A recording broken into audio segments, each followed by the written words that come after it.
Olá, galera do Humanas em Foco, sou o professor Cícero Barata, sou teu professor de História do Brasil. Hoje, no debate da nossa aula, aqui na nossa conversa, vamos falar sobre um tema extremamente importante para dentro da nossa história. Porque, se vocês lembram, nas aulas passadas tínhamos falado sobre as revoltas coloniais. Até definimos essas revoltas coloniais em nacionalista, a insurreição pernambucana, em nativista e revoltas separatistas. Na aula de hoje, eu quero começar a frisar mais um pouquinho sobre essas revoltas coloniais. E quero frisar sobre o que a gente chama de revolta nativistas. Aquelas revoltas que vão ser de caráter local e interesse puramente econômico. Então, o assunto da nossa aula de hoje será as revoltas nativistas no Brasil.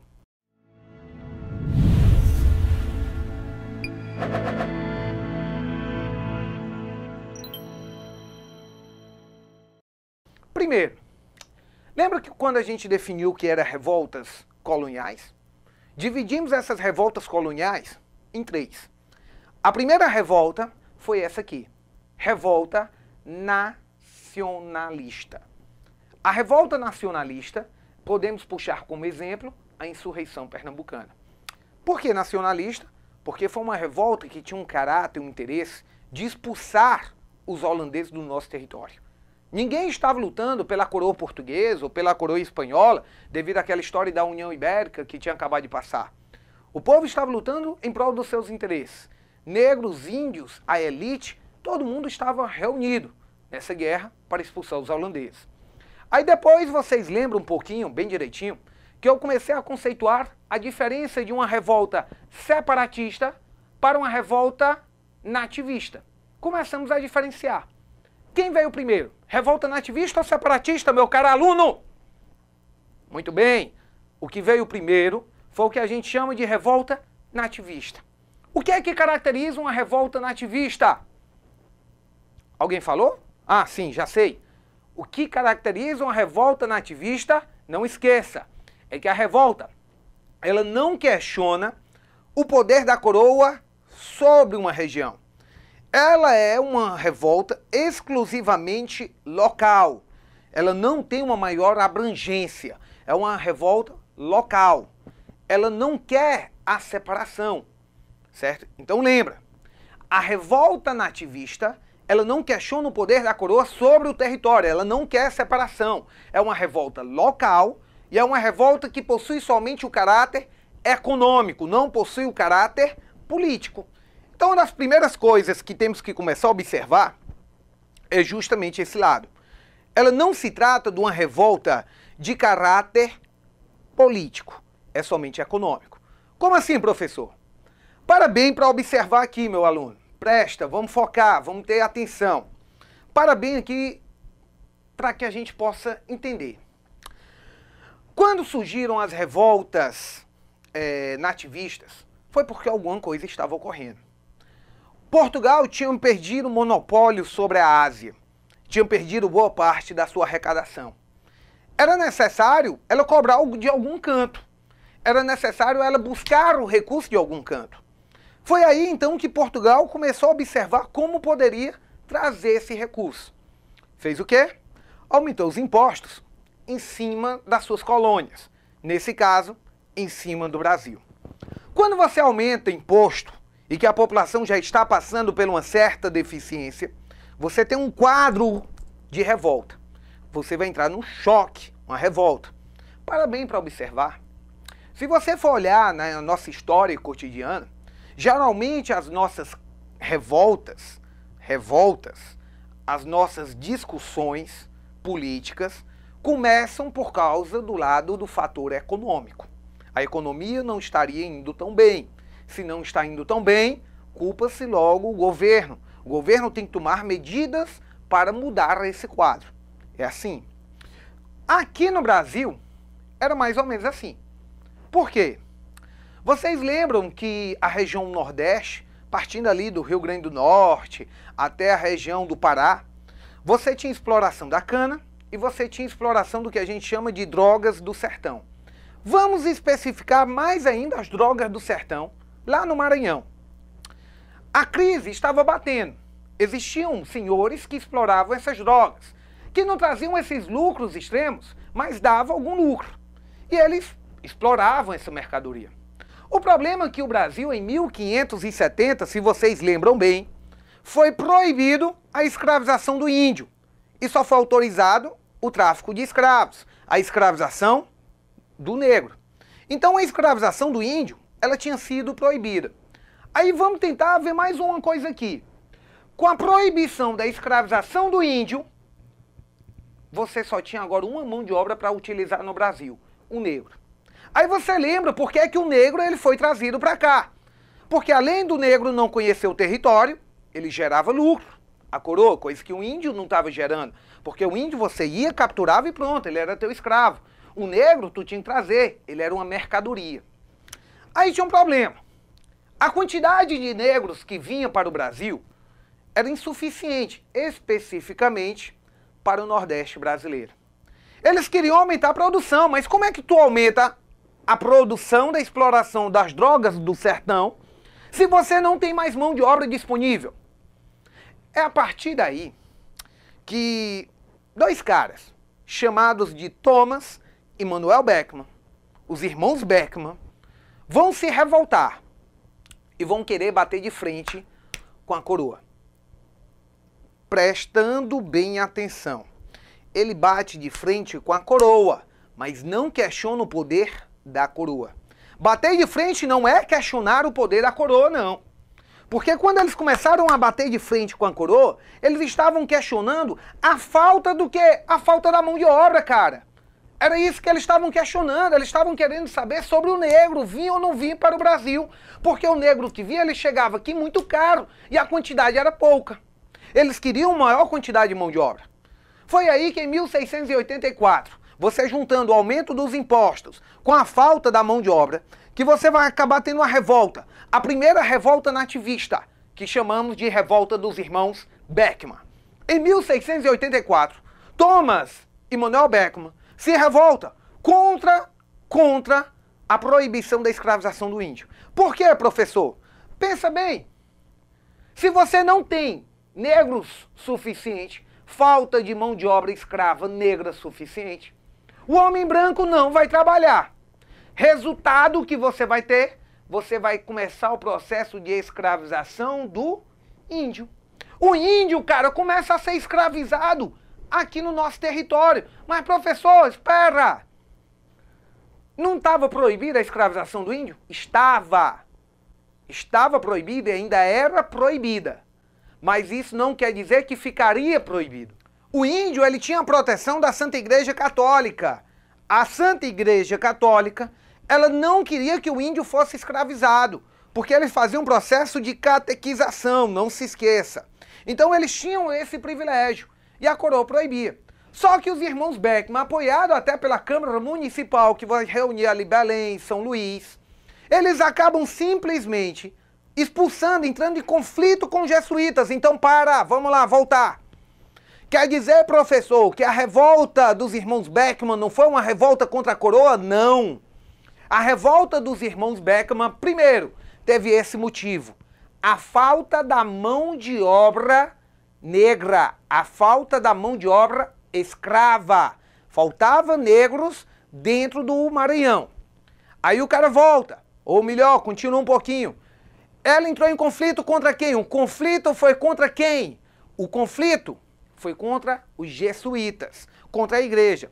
Por quê, professor? Então bota por quê? Foi um conflito contra os jesuítas, por causa os jesuítas queriam catequizar, eles proibiam a escravização do índio. E a igreja tinha ganho esse apoio lá com o governo, em 1570. Mas agora era 1684. E os irmãos Beckmann fizeram essa revolta. Fizeram a revolta. Conseguiram o apoio da Câmara. Começaram a entrar em conflito com jesuítas, prenderam alguns jesuítas, outros foram expulsos. Eles não queriam mais a presença dos jesuítas porque os jesuítas impediam que eles escravizassem os índios. Os índios agora seriam escravizados. O problema é que eles estavam batendo de frente com a decisão da coroa. Ele batia de frente com a opinião, com a decisão que a coroa tinha dado, cara. Se a coroa tinha proibido, eles estavam batendo de frente porque eles estavam escravizando. Foi aí, então, que um dos irmãos acaba indo para Portugal tentando negociar. Lá foi preso. E o rei Dom Pedro II, nessa época, chamado de Dom Pedro II, em Portugal, ele acaba enviando para o Brasil, para o Maranhão, um novo governador. Ao chegar aqui, ele manda prender o irmão Beckman. Quando ele manda prender o irmão Beckman, manda dar um exemplo, né, colocando a morte. Mas ele acaba autorizando a escravização do índio, no que vamos chamar de guerras justas. Olha o detalhe como é importante dessa aula da revolta dos irmãos Beckman. Por quê, professor? Por causa da guerra justa. Eu te pergunto, cara, que foi guerra justa? Que foi? Tá lá na tua prova do Enem, não se preocupa não, porque esse termo guerra justa, ele é muito utilizado. A revolta dos irmãos Beckman no todo, ele não é lembrado não. É uma revolta que aconteceu no Maranhão, é uma revolta que ela não é tão lembrada em termos mais específicos, a não ser nos vestibulares, dentro da região ali, dentro do Maranhão, que aí ela pode ser mais lembrada. Mas fora, ela não é tão chamada a atenção não. E aí o que é que o cara tem que frisar mais, o ponto mais importante sobre essa revolta, professor? Simples. Que a partir da revolta dos irmãos Beckman, primeira revolta nativista, foi autorizado no Brasil o que chamamos de guerra justa. A guerra justa foi autorizado no Brasil. Cara, tu sabe o que é a revolta justa ser, a guerra justa ser, desculpa, né? A guerra justa ser autorizada no Brasil? O que é, meu aluno? É autorizar a escravização do índio. O índio, a partir daquela revolta, a partir daquela guerra dos irmãos Beckman, mesmo ele sendo preso, mesmo sendo punido, mesmo a revolta chegando ao fim, que era para servir de exemplo, lembrem que isso constantemente acontecia dentro das revoltas coloniais. As revoltas coloniais aconteciam, seus líderes geralmente eram punidos de forma exemplar, que era para impor o medo, era aquela forma, né? Que é melhor a gente especificar dizendo, é melhor ser temido do que ser amado. Porque quando tu é temido, é difícil alguém te desafiar. Então, muito isso a coroa fazia. Ela punia o líder. Mas, para tentar acalmar mais ainda a população, o que é que ela fazia? Ela atendia, de alguma forma, os interesses da revolta. Olha o que aconteceu. Com a ida de Thomas Beckman lá para o Portugal, a fim de negociar com a coroa, porque lembra que ele não estava questionando o poder da coroa. Lembra disso. Não era o questionamento do poder da coroa. O que é que eles estavam fazendo, professor? Eles estavam indo negociar para não ir de frente com as medidas. Lembrem que a coroa, ela também criava uma companhia do comércio do Maranhão. E eles queriam acabar com essa exclusividade da companhia do comércio do Maranhão. Então Thomas Beckman foi. Só que quando Thomas Beckman foi, o que é que acontece? O rei não gostou muito da ideia não. Fez o quê? Mandou um governador, um novo governador geral para o Maranhão. Quando ele chegou lá, ele foi responsável por sufocar aquele movimento. Quando ele sufocou aquele movimento, né, ele manda simplesmente deportar, prende alguns líderes da revolta, deporta outros, mas manda acabar colocando na morte, né, como exemplo, o cabeça, que foi chamado de Manuel Beckman. Então Manuel Beckman ele foi considerado o cabeça da revolta, acabou sendo enforcado. Ponto importante. Primeiro, a revolta dos irmãos Beckman foi a primeira revolta nativista da história do Brasil. Motivo? A falta da mão de obra escrava. Certa falta da mão de obra escrava. Por que, professor, essa falta dessa mão de obra? Simples. Porque o número de negros que eram trazidos da África para cá era um número pequeno ainda para atender a exploração do comércio do Maranhão. Qual era o comércio do Maranhão? As chamadas drogas do sertão. Observem que o que eles queriam era aumentar a quantidade de mão de obra. Por isso, eles acabaram entrando em conflito não com a coroa, entraram em conflito com os jesuítas. bateram de frente com os jesuítas, acabaram prendendo alguns e expulsando outros jesuítas. Não esqueçam disso, os jesuítas foram expulsos do nosso território, né, lá do Maranhão. Começaram a escravizar os índios sem autorização da coroa. Thomas Beckmann foi a Portugal para negociar com o Estado português. Chegando lá, foi preso. Algumas medidas foram atendidas, como o fim da exclusividade do comércio. Eles acabaram com essa medida, né? E garantiram que iriam ficar comprando mercadorias do Maranhão, como também fornecendo outras mercadorias, como bacalhau, azeite, essas outras mercadorias dos importados. E também prometeram ficar oferecendo 500 mil negros ao ano. Então eles prometeram que ficavam levando para o Maranhão a quantidade de 500 mil negros a partir do Companhia do Comércio. Mas queriam retirar a exclusividade. O que é que acontece? Thomas Beckmann acaba sendo preso. Veio para cá um novo governador. Ao chegar aqui, o novo governador manda prender os líderes da revolta, que não eram somente eles dois, né? Existiam outros. Alguns foram deportados, outros ficaram presos. Mas, de fato, que mesmo a revolta tendo as suas prioridades atendidas, né, ela acaba simplesmente fazendo a execução do principal líder, do que a gente chama cabeça, que foi Manuel Beckmann. Então, Manuel Beckmann, ele foi enforcado para que servisse de exemplo. Como eu já tinha dito para vocês um pouquinho antes, é melhor ser temido do que ser amado. Com isso, a revolta dos Beckmann chegou ao fim. Mas o principal fator, aquilo que o Enem mais chama a atenção, as provas chamam mais a atenção, o fator da guerra justa. A coroa começou a autorizar a guerra justa. O que é guerra justa? A guerra justa é a autorização da escravização do índio. Então a guerra justa é quando ela autoriza que o índio poderia ser escravizado, desde que o índio fosse considerado hostil, ele não fosse catequizado. Tá joia? Mas, meu aluno, vamos parar aí para observar? Vocês lembram que tínhamos falado em algumas aulas anteriores sobre a figura de um cara que era importante dentro da história do Brasil, o chamado bandeirante? Bandeirante. Quem eram os bandeirantes? Aqueles que saíram juntamente com os jesuítas no início, tentando catequizar os índios. Aí os jesuítas achavam, criavam os aldeamentos. Os bandeirantes também eles foram importantes na tentativa de capturar o quê? Os negros que começaram a fugir. Lembra quando é que os negros começaram a fugir aqui no Brasil? Os negros começaram a fugir naquela outra revolta que tínhamos falado, que a gente chama de insurreição pernambucana, foi? Errado. É o que a gente chama de invasões holandesas. Lembra que os holandeses invadiram o território? Aí de repente os negros começaram a fugir. E formaram até o que a gente chama de quilombos. Só que tem um detalhe. O negro, ele não poderia fugir. Você tinha que capturar, nem que fosse para matá-lo. Mas tinha que capturar para servir de exemplo. Como o homem, como o senhor, não mandaria feitores, acabavam contratando pessoas, né, que eram muitas vezes chamados homiciados. Opa, não presta atenção, cuidado com o que eu estou falando. É homiciado.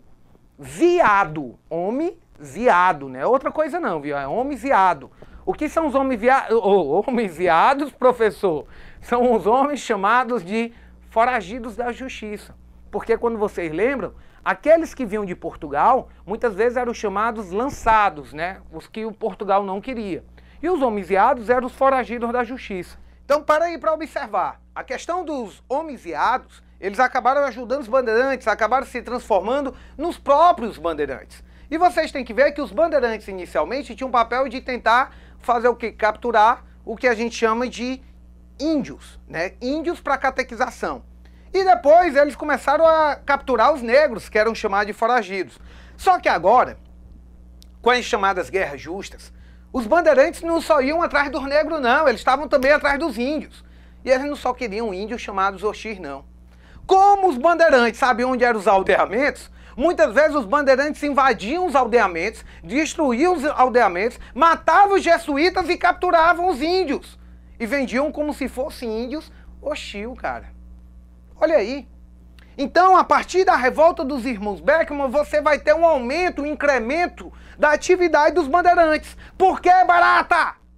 Porque tivemos o que chamamos de guerra justa. Simples. Focou nisso? Viu? É fácil, matou? Agora você acerta essa questão num vestibular. Pode ter certeza. Quando perguntar em guerra justa, você vai lembrar do seu professor aqui, vai dizer, guerra justa é a questão das revoltas dos irmãos Beckman. Guerra justa o que foi? É a escravização do índio desde que ele fosse hostil. Claro que não era somente o índio hostil que acabava sendo escravizado. Tá certo, meu aluno? Então foco nos estudos, fica de olho, não vacila, não perca tempo. Digo sempre, acompanhe nossas aulas. Uma aula publicada a cada 2 dias. Se você entrar nesse ritmo, todo santo dia, você assiste uma aulazinha de 20, 25 minutos, é o ideal. Não adianta o aluno passar ali meia hora, 40 minutos assistindo uma aula porque é cansativo. O aluno cansa. Por isso que nossas aulas tentam sintetizar, tentam buscar aprofundar o conhecimento do aluno e ao mesmo tempo fazer com que ele acerte as questões dos vestibulares. Em alguns dias, uma grande novidade chega para vocês, viu? Estamos preparando, novidades estão aparecendo no Humanas em Foco e você fica de foco, fica no olho, porque o Humanas em Foco só está começando, viu? Um beijo para cada um e até mais!